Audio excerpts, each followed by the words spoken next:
राज्यभरातील शासकीय ठेकेदारांची कोट्यावधी रुपयांची बिलं थकीत आहेत। कोल्हापूर जिल्ह्यातील देखील जवळपास 6.5 कोटींची बिलं जी आहेत ती थकीत आहेत आणि त्याचमुळे आता कोल्हापूर जिल्ह्यातील हे सगळे शासकीय कंत्राटदार आहेत ते देखील आक्रमक झाल्याचं पाहायला मिळतंय। आज खरं तर जिल्हा नियोजन समितीची बैठक आहे आणि या बैठकीच्या ठिकाणी त्यांनी पालकमंत्र्यांची भेट देखील घेतलेली आहे। माझ्यासोबत हे सगळे ठेकेदार आहेत।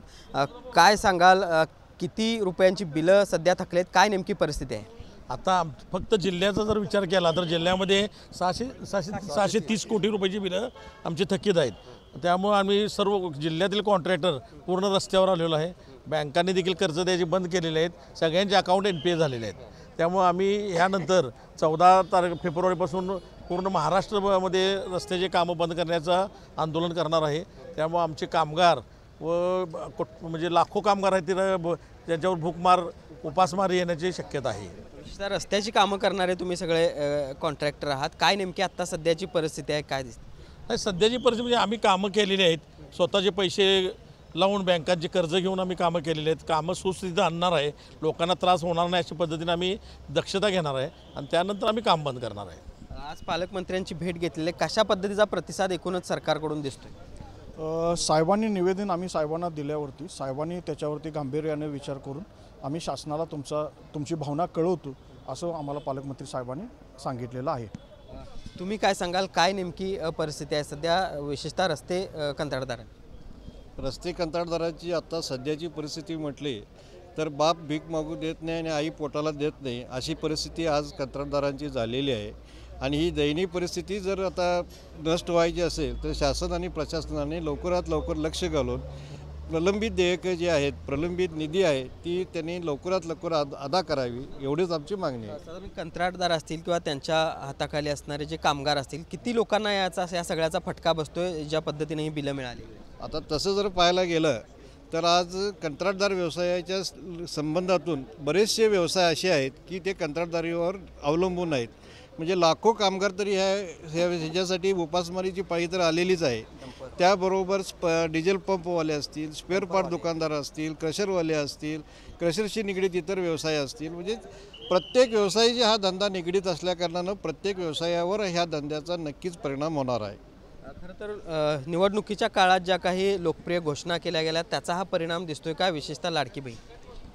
आता हे शासनाची अंतर्गत बाब आहे, आपण त्यात बोलण्यापेक्षा ज्या शासनाने आम्हाला कामं जाहीर करून नारळ फोडून निवडणुका जिंकल्या, निवडून आले, त्यांनी आमच्याकडे पहिला बघावं। बहिणींना देण्यामधलं आमचं काही ना नाही, फक्त पहिला हे भाऊ कंत्राट भाऊ मरायला आहे, ICUमध्ये आहे, त्याला अडचण वाढलेली आहे, त्याला पहिला जरा सलांमध्ये थेंब सोडून जगवा आणि मग बाकी दुनियाला तुम्ही जगवलं तर आमचं काही ना नाही, कारण पैसा आमचाच आहे।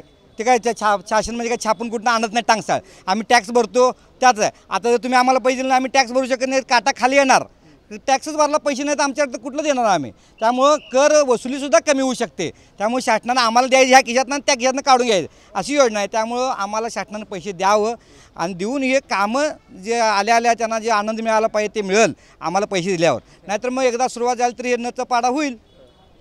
पण याच जिल्ह्यातील एक मंत्री आहेत, त्यांनी काही दिवसापूर्वी वक्तव्य केलं की एक वेळ आम्ही विकास कामाला कात्री लावू, विकास कामं थांबवू, मात्र लाडकी बहिणीचे किंवा ज्या अशा लोकप्रिय योजना आहेत त्या बंद करणार नाही। हे कसं आहे, बोलणं सोपं आहे, म्हणजे जेव्हा कृतीत आणायचं तेव्हा काय काय अडचण ते बाकी लोक त्यांना सांगतील। आता बोलणं सोपं आहे, त्यांनी बोलतील, पण जे बाकीचं वातावरण प्रेमाशीच काय सांगतोय त्याप्रमाणे वागायला लागेल। आंदोलन कशा स्वरूपाचं असणार आहे? 14 तारखेला आपण गव्हर्नमेंटला आता 14 दिवस मुदत आहे, त्यात त्यांनी जितकी मुवमेंट फास्ट घेतील त्याप्रमाणे आंदोलनाची तीव्रता कमी किंवा जास्त होईल। कारण जर त्यांनी जर सिरियस घेतलं नाही तर आंदोलन अजून तीव्र होईल आणि पूर्ण आता राज्यभर आपले मोठे हे सडक ते सडक मोठे रस्ते चालू आहेत। आता शक्तिपीठाचा विषय चालू आहे, ते सगळी कामांना हळूहळू आम्ही स्टे थांबवता येईल तसं आमच्या पद्धतीनं थांबवत जाऊ, त्याचा परिणाम पूर्ण गव्हर्नमेंटवर होईल आणि त्या भविष्यात निवडणुकीवर पण होईल। त्यामुळे सरकारनं एक नाक दाबलं तर कुठं तोंड उघडते सरकारला माहीत आहे। त्यामुळे कॉन्ट्रॅक्टरला काळाची गरज बघून पैसे देणं आणि सिस्टीम रन करणं, कारण आम्ही सिस्टीमचा पार्ट आहे। आमच्याकडे पैसे आले तर आम्ही घरात एपडी पावती करत नाही, ते खाली डंपरवाला, डिझेलवाला, खडीवाला, सर्वसामान्य अगदी सगळ्यात लहान माणूस जगतो। त्यामुळे गव्हर्नमेंटनं आमच्याकडे बघितलं म्हणजे सगळ्यांच्याकडे बघितला प्रकार आहे आणि त्याचं वातावरणात त्यांना लाभ होऊ शकतो, त्याने आम्हाला पैसे दिल्यानंतर, नाही दिल्यानंतर नुकसान होऊ शकते। आपण कशा पद्धतीनं या सगळ्या शासकीय काम करणाऱ्या ठेकेदारांच्या प्रतिक्रिया आहेत. खरं तर जी काही बिलं देणं आहे ती लवकरात लवकर द्यावेत. 14 तारखेपर्यंत ती बिलं अदा करावेत, अन्यथा 14 तारखेपासून सर्व प्रकारची शासकीय कामं आम्ही बंद पाडू अशा पद्धतीचा इशारा देखील या निमित्ताने या सगळ्या कंत्राटदारांनी दिलेला आहे. व्हिडिओ जर्नलिस्ट सुनील काटकरसह भूषण पाटील, TV9 मराठी, कोल्हापूर.